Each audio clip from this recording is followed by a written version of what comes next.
আসসালামু আলাইকুম, স্বাগতম জানাচ্ছি আমি মিজানুর রহমান গুজামিল টিভি নিউজে। দর্শক, রুমিন ফারহানার দুঃখ প্রকাশ।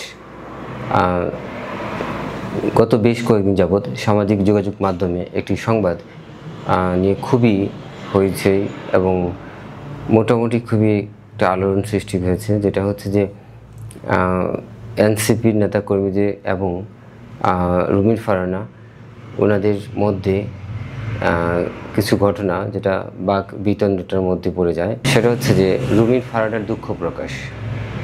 নিজের বক্তব্য, আচরণ কিংবা শব্দ চয়নে কেউ কষ্ট পেয়ে থাকলে তার জন্য দুঃখ প্রকাশ করেছেন বিএনপির সহ আন্তর্জাতিক বিষয়ক সম্পাদক ও সাবেক সংসদ সদস্য ব্যারিস্টার রুমিন ফারহানা। বুধবার 27 আগস্ট একটি বেসরকারি টেলিভিশনের টকশোতে অংশ নিয়ে তিনি তার এই দুঃখ প্রকাশ করেন। রুমিন ফারহানা বলেন, আমার কথায় কিংবা অযৌক্তিক কোনো ব্যবহারে বা শব্দচয়নে যদি কেউ কষ্ট পেয়ে থাকেন, নিঃসন্দেহে আমি দুঃখিত। তিনি আরও বলেন, আমি যদি নিজেকে আরও ভালোভাবে নিয়ন্ত্রণ করতে পারতাম তাহলে হয়তো ভালো হতো।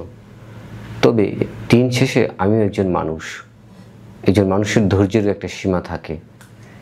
টকশোতে তিনি বলেন, তিনি ব্যক্ত করেন, অনেক দিন ধরে যদি কাউকে বারবার ট্রল করা হয় তখন একটা সময় মনে হয় উত্তর দেওয়া উচিত, যদিও এমন পরিস্থিতি না জড়ানোই শ্রেয়। এর আগে গত রোববার ইসিতে শুনানিকালে প্রধান নির্বাচন কমিশনারের সামনেই দুপক্ষের মধ্যে হাতাহাতি ও মারামারির ঘটনা ঘটে। প্রত্যক্ষদর্শীরা জানান, আগারগাঁও নির্বাচন ভবনে প্রথম দিনের শুনানি শুরু হয় দুপুর 12টায়।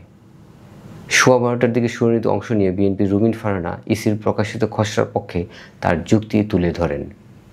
এরপর ব্রাহ্মণবাড়িয়ায় খুরশিদ আলম, অ্যাডভোকেট শফিকুল আলম ও অ্যাডভোকেট ইমাম হোসেন সহ বেশ কয়েকজন খসড়ার বিপক্ষে তাদের অবস্থান তুলে ধরেন। তো এ নিয়ে তর্ক বিতর্কের এক পর্যায়ে হাতাহাতির ঘটনা ঘটে এবং এই সময় অনেক অশুভ আচরণ করা হয় এবং আমি সেই ভাষা আসলে বলতে চাচ্ছি না, যে অনেকটা অশ্লীল কিছু ওয়ার্ড ইউজ করা হয় সেখানে। তো সংসদীয় আসনের সীমানা পুনর্নির্ধারণ নিয়ে ইসির শুনানিতে ধাক্কাধাক্কি ও কিলঘুষির ঘটনার পর সাংবাদিকদের সঙ্গে কথা বলেন বিএনপির আন্তর্জাতিক বিষয়ক সম্পাদক রুমিন ফারহানা। এ সময় তিনি বলেন, আমি ভেবেছিলাম যে নির্বাচন কমিশনের মর্যাদা রক্ষায় কেউ গুন্ডা পান্ডা নিয়ে ঢুকবে না, কিন্তু 15 বছরে যেটা হয়নি আজ গতকাল সেটাই হলো। অলমোস্ট আমাকে ধাক্কা দিয়ে ফেলে দেওয়ার চেষ্টা করা হয়েছে। যে বিএনপি নেতাকর্মীদের জন্য 15 বছর লড়েছি তারাই আমাকে ধাক্কা দিল। অভিযোগ করে রুমিন ফারহানা বলেন, কমিশনে আমি ভদ্রলোক নিয়ে এসেছি, গুন্ডা নয়, কিন্তু তারা আবুল তাবুল বলে যাচ্ছিল। শেষ দিকে আমি বক্তব্য দিতে দাঁড়ালে আমাকে ধাক্কা দেওয়া হয়। আমার লোকজনকে মারধর করা হলেও তারাও প্রত্যুত্তর দিয়েছিল। তিনি যেটা দুঃখ প্রকাশ করে সেই রুমিন ফারহানা সেই বক্তব্যটাকে ব্যাখ্যা করেছিলেন। তো এখানে বক্তব্যের যে বিষয়টা সেটা হচ্ছে যে একটা স্ল্যাং ইউজ করা হয় এখানে, তাকে এখানে বলা হয়। তো এখানে তিনি ব্যাখ্যাও দিয়েছেন যে সেটা এই অর্থে তিনি ব্যক্ত করেননি। সেটার ব্যাখ্যাটা এরকম, রুমিন ফারহানার সেই ফকিন্নির বাচ্চা মন্তব্যের ব্যাখ্যা দিলেন রুমিন ফারহানা। জাতীয় নাগরিক পার্টির এনসিপি নেতা হাসনাত আবদুল্লাহকে ফকিন্নির বাচ্চা মন্তব্যের ব্যাখ্যা দিয়েছেন বিএনপির সহ আন্তর্জাতিক বিষয়ক সম্পাদক ও একাদশ জাতীয় সংসদের সাবেক সদস্য ব্যারিস্টার রুমিন ফারহানা। দর্শক, এখানে বলা হয়েছে যে রুমিন ফারহানা যে শব্দটি ব্যবহার করেন সেই শব্দগুচ্ছটি আসলে কোনো ব্যক্তির আর্থিক অবস্থা নয়, বরং একটি মানসিকতা বা চিন্তাধারাকে নির্দেশ করে। তো এই ব্যাপারটা একটা মাইন্ডসেট।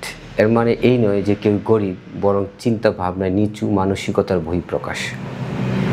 তো উনি এটা বুঝিয়েছেন যে এই ব্যাপারটা একটা মাইন্ডসেট। এর মানে এই নয় কেউ গরিব, বরং চিন্তা ভাবনায় নিচু মানসিকতার বহিঃপ্রকাশ।